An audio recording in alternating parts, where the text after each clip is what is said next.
la Universidad Central de Venezuela y la Facultad de Ciencias presenta Jennifer Torremora. René Mazanares. La historia de la radiactividad. Antes de hablar sobre la historia de la radioactividad, vamos a aclarar algunos conceptos básicos que nos ayudarán a comprender mucho mejor este tema. El primero de estos es la radioactividad. ¿Qué es la radioactividad? Pues este es un fenómeno que se produce en los núcleos de los átomos inestables, emitiendo radiación de manera espontánea hasta que el núcleo alcance un nivel estable. Ahora, ¿qué es la radiación? Pues la radiación es la emisión de la energía en forma de ondas o partículas que van a través del espacio o de un material. Existen varios tipos de radiación y entre los más conocidos están la radiación electromagnética. Esta es una combinación entre campos eléctricos y magnéticos que son propagados a través del espacio como ondas portadoras de energía. Entre estas podemos encontrar las ondas de radio, las microondas, el infrarrojo, la luz visible, la luz ultravioleta, los rayos X y los rayos gamma. También podemos encontrar la radiación acústica. Esta es una radiación propagada en forma de ondas sonoras. Esta no viaja en el vacío y es dependiente de un medio. Entre estas está el sonido y las ondas sísmicas. También podemos encontrar la radiación de partículas. Esta es la emisión de partículas subatómicas como los neutrones, las partículas alfa y las partículas beta a alta velocidad. Otra manera de clasificar estas radiaciones es como ionizante y no ionizante. La radiación ionizante tiene la energía suficiente como para ionizar un átomo externo, desligando así electrones de su núcleo. En cuanto a la radiación no ionizante, es la que no transporta energía suficiente como para extraer electrones de un núcleo. Aquí podemos ver qué tipo de radiaciones son o no son ionizantes.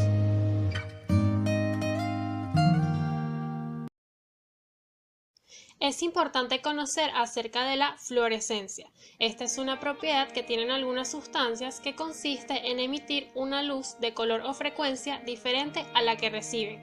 En otras palabras, las sustancias son capaces de absorber energía en una longitud de onda determinada y emiten parte de esa energía por medio de radiaciones electromagnéticas de una longitud de onda distinta a la absorbida. La fluorescencia es importante debido a que Wilhelm Röntgen el 8 de noviembre de 1895 se encontraba en su laboratorio trabajando y experimentaba con lo que para ese momento eran los nuevos rayos catódicos. Él tenía un tubo de Crookes. Este es un tubo de vidrio al vacío, dentro del cual circulan una serie de gases. Al aplicarles electricidad, donde Röntgen utilizaba una gran bobina de Ruhmkorff, se podía observar el efecto de la fluorescencia. Su descubrimiento fue completamente accidental. Él quería probar la opacidad de una cubierta de papel negro sobre dicho tubo de Crookes. Al apagar las luces, vio una débil luz que brillaba en un banco y que estaba distante al tubo de Crookes. Fue cuando se dio cuenta que se trataba de una pantalla de platino cianuro de bario, colocada sobre un banco. Con dicho tubo de Crookes y la pantalla de platino cianuro de bario, la acercó al tubo sin ningún recubrimiento y producía la fluorescencia. Quiso además cubrirlo con los trozos de cartón negro y probando nuevamente si se producía la fluorescencia en la pantalla de platino cianuro de bario, encontró que así era. Aún con el cuarto completamente oscuro e inclusive a 2 metros de distancia podía visualizar el fenómeno de la fluorescencia sobre la pantalla de platino cianuro de bario. Fue entonces cuando comenzó a pensar que existían unos rayos capaces de atravesar materia opaca. Como ese día que tuvo ese descubrimiento era un viernes, se quedó en su laboratorio todo el fin de semana para repetir su experimento varias veces y confirmar el fenómeno que había visto. Él especuló que existía un nuevo tipo de rayo, a los cuales denominó rayos X, debido a que los consideraba desconocidos. Estaba tan emocionado que durmió y comió en su laboratorio por varias semanas, realizando consecutivas experimentaciones con este nuevo rayo que había descubierto. Un día colocó su mano entre el tubo de Crookes y la pantalla de platino cianuro de bario y observó algo fascinante. Se da cuenta de que además de la sombra de su mano, puede ver con más claridad la sombra de sus huesos. Es un descubrimiento impactante, una maravilla. A partir de entonces se podría ver dentro de los seres vivos. Como no se pudo resistir al descubrimiento que había hecho, le pidió a su esposa Ana Berta que fuera a su laboratorio, a lo que ella fue corriendo, y Wilhelm le pidió que colocara su mano entre la pantalla y el tubo de Crookes. Esta imagen fue la que el científico decidió imprimir y tiempo después publicarla e incluso mostrarla a sus colegas conocedores por medio de cartas o escritos.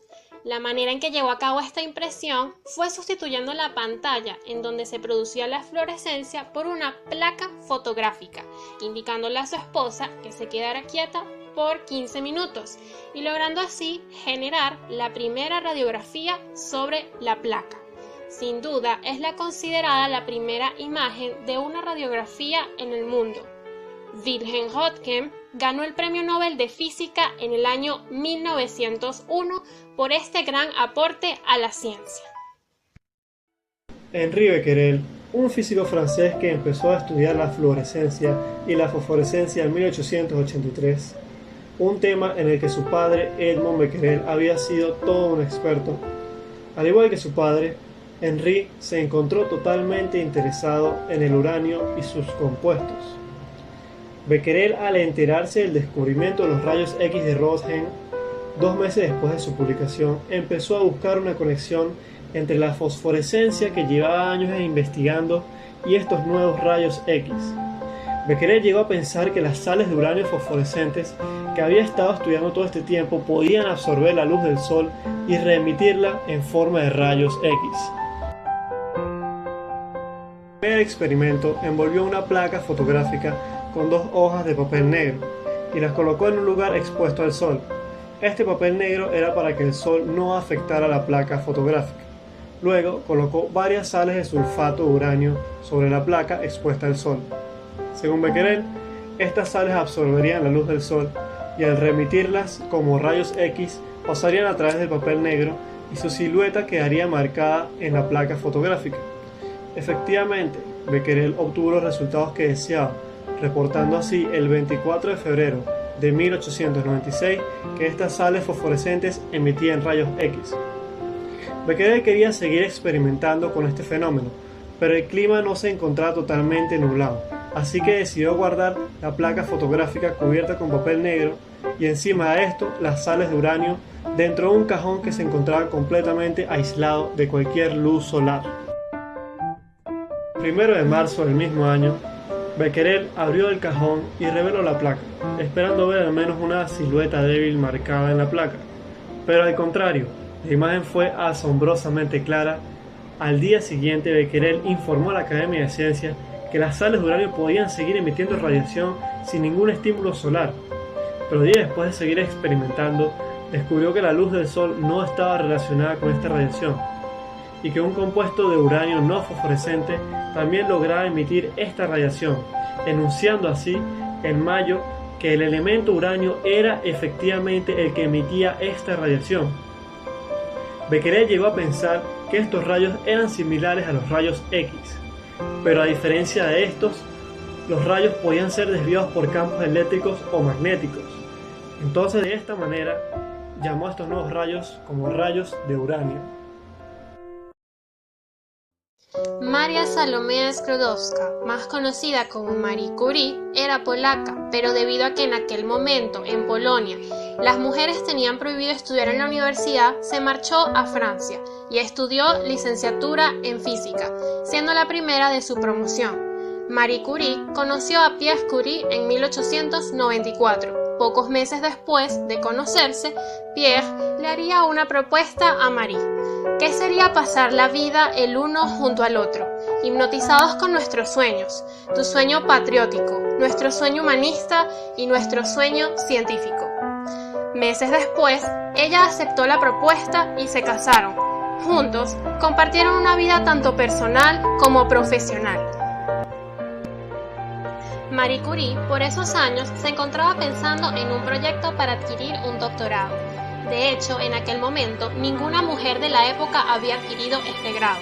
Fue cuando, debido a los acontecimientos del descubrimiento de los rayos X y los rayos de uranio, se le abrieron las ideas para continuar la investigación en este campo. Ella quiso profundizar las investigaciones de Henri Becquerel. Entre sus experimentos, descubrió un hecho de gran interés. Las sales de torio se comportaban exactamente igual que las de uranio, es decir, también emitían rayos de manera espontánea. A este fenómeno le llamó radiactividad.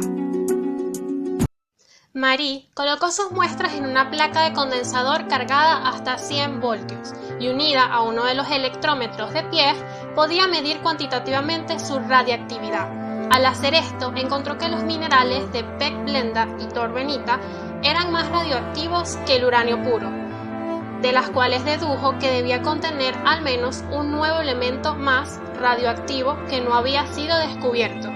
Ella le comentó esto a Pierre y él procedió a abandonar por completo sus investigaciones y se dedicó a contribuir en la investigación de Marie. En abril de 1898, Marie disolvió pechblenda en ácido clorhídrico y trató la disolución con ácido sulfhídrico. El uranio y el torio se mantenían en disolución, pero los sulfuros del precipitado seguían siendo muy radioactivos. Después de varias manipulaciones más, encontró que este material radioactivo coprecipitaba con bismuto. En julio, ella y Pierre publicaron un artículo, creando el nombre radioactivo en su título, presentado por Becquerel a la Academia de Ciencias. En él, sugerían por primera vez que la radiactividad era un fenómeno asociado con el átomo y proponían que el nuevo elemento, una vez confirmada su existencia, debería llamarse polonio. El análisis de las distintas fracciones del tratamiento de la pechblenda hizo que la pareja se diese cuenta de que debería haber otro elemento radioactivo, que no lo precipitaba ni el ácido sulfhídrico, ni el sulfuro de amonio, ni el amoníaco, y que formaba un carbonato insoluble en agua, parecido al de bario, y un cloruro algo menos soluble que el de bario, que actuaba de portador. A este elemento lo llamaron radio, publicando sus resultados el 26 de diciembre de 1898.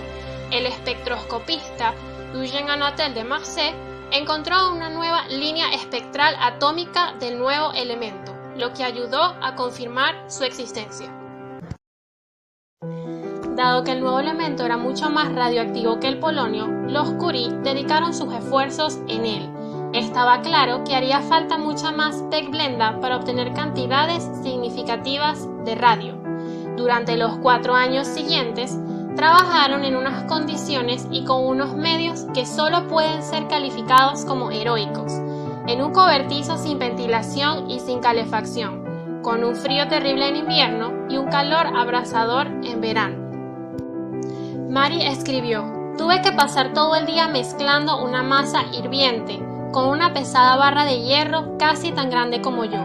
Estaba rota de fatiga al acabar el día". Sin embargo, ella describió la vida que para algunos era en ese cobertizo miserable como los mejores y más felices años de nuestra vida, y se sentía muy honrada cuando famosos científicos, entre ellos Lord Kelvin, de paso por París, se acercaban a saludarles allí. Ellos trabajaron con lotes de 20 kilogramos de pechblenda, moliendo, disolviendo y refinándola hasta conseguir pequeñas disoluciones. En 1902 consiguieron aislar 0,1 gramos de cloruro de radio, después de miles de recristalizaciones a partir del más soluble cloruro de bario en ácido clorhídrico, determinando así el peso atómico del radio. En 1903 se le fue otorgado a Marie y Pierre Curie, junto a Henri Becquerel, el Premio Nobel de Física, en reconocimiento a los extraordinarios servicios rendidos en sus investigaciones conjuntas sobre los fenómenos de la radiación. En 1906, Pierre Curie muere, y aunque Marie estaba deshecha por este suceso, continuó tiempo después sus investigaciones. pronto descubriendo que la radioterapia podría ser un tratamiento contra el cáncer.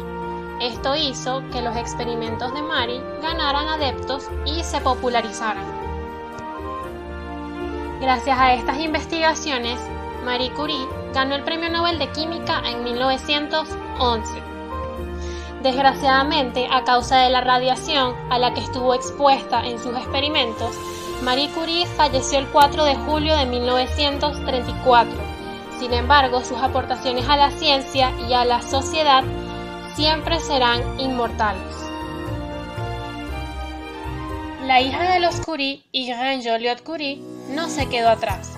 Ella estudió física y química en la Universidad de París.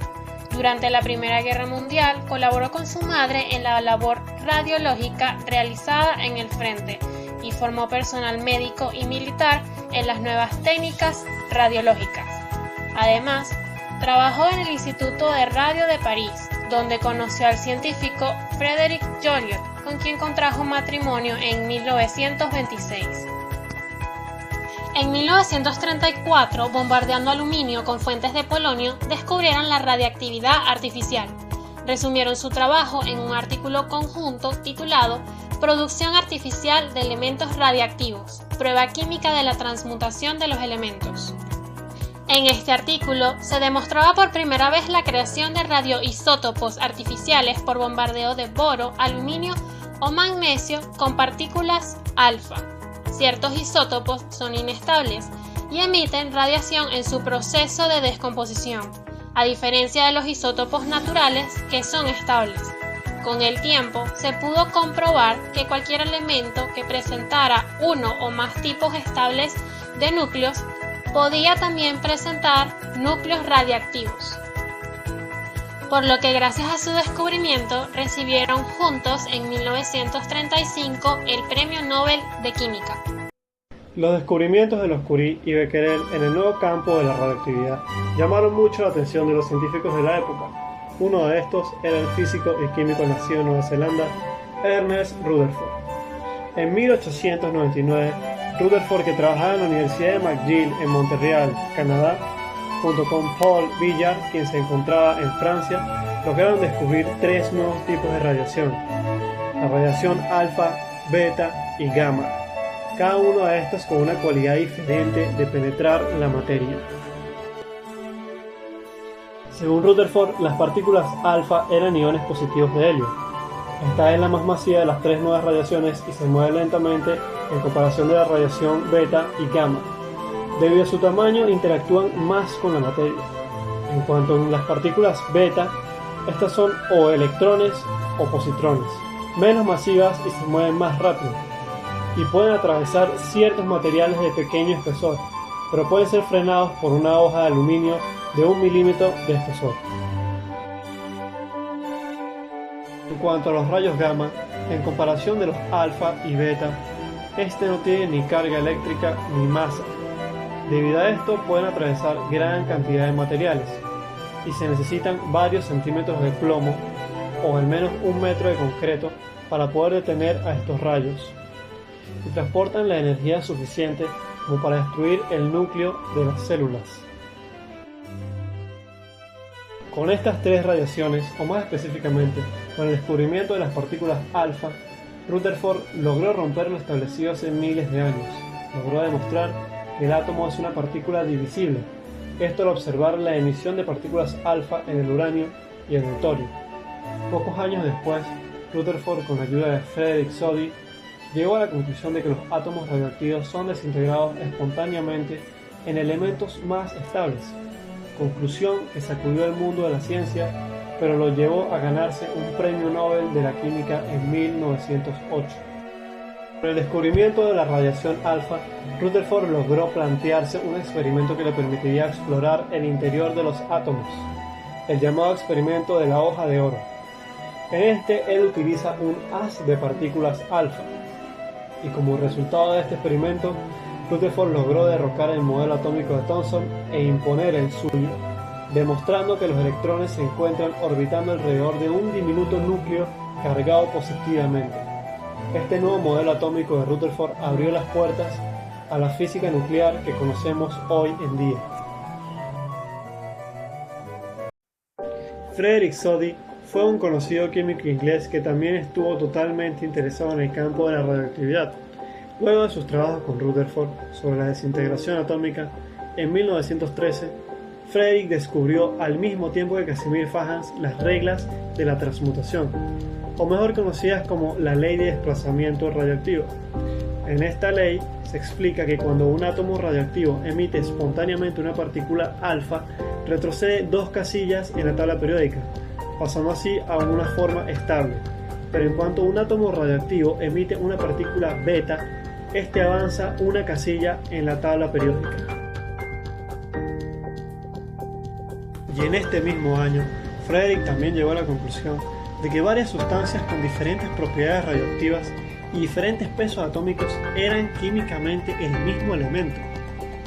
Llamó isótopos a estas sustancias, resumiéndolas como distintas versiones de un mismo elemento. Y en 1921, Frederick recibió el Premio Nobel de la Química por sus investigaciones de la naturaleza de los isótopos y sus contribuciones al conocimiento de la química de las sustancias radioactivas. En la actualidad, los descubrimientos de la radiactividad son extremadamente importantes para muchos campos.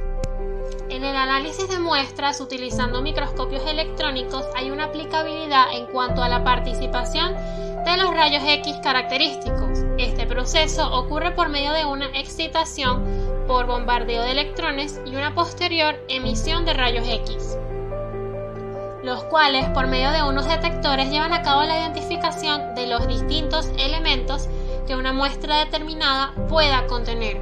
Con ello se generan gráficas que permiten llevar a cabo el análisis elemental en cuanto a su energía y su intensidad de los elementos presentes en una muestra.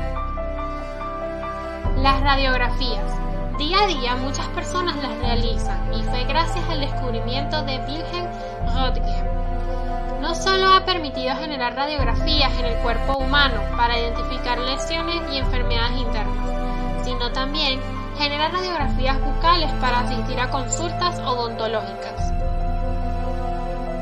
En arte y arqueología, las técnicas nucleares permiten comprobar la autenticidad y antigüedad de las obras de arte, así como llevar a cabo su restauración. La determinación de la antigüedad se lleva a cabo con la técnica del carbono 14, que permite la datación de obras de arte y de piezas arqueológicas e históricas. Radioterapia, debido a la aplicación de radiaciones ionizantes para la destrucción de tejidos malignos y tumores. También se lleva a cabo el diagnóstico mediante radioisótopos, los cuales se utilizan para escanear y obtener imágenes de órganos y también para el uso de la terapia contra el cáncer. Los radioisótopos han sido una importante fuente de energía en el espacio desde 1961. Los reactores nucleares también han contribuido en los viajes espaciales. Se han usado para la propulsión de los cohetes espaciales. También están presentes en los detectores de humo. Contienen una cantidad de material radioactivo llamado americio, que crea una corriente eléctrica estable. Y cuando las partículas de humo invaden la corriente, se dispara la alarma.